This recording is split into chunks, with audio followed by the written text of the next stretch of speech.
This is a recording to show you how to solve a metric equation. We are given a matrix C, 785453111, and inverse of C, 2 minus 3, x minus y, minus 1, 2, minus 1, minus 1, x plus y, 3.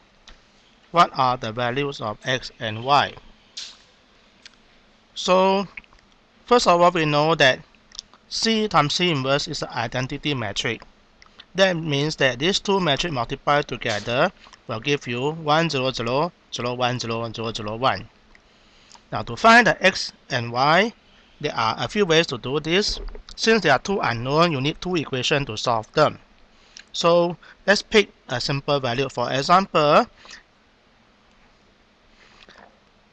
that means that if I pick third row and third column, I will be able to get the third row and third column of identity. So let me multiply them out. I'll get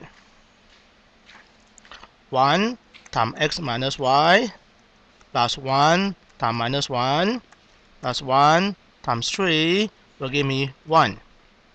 So rearrange term, I get x minus y equal to minus 1.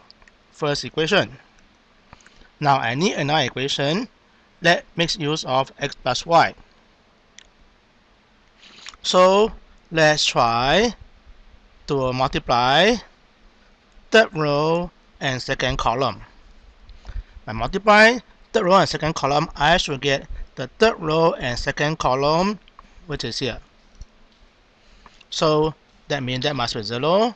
So I have 1 times minus 3 plus 1 times 2 plus 1 times x plus y must be equal to 0. Expand out, you get x plus y is equal to minus 2 plus 3 is 1. This is the second equation. So solving these two equations with two unknown, I have x minus y equal to minus 1, x plus y,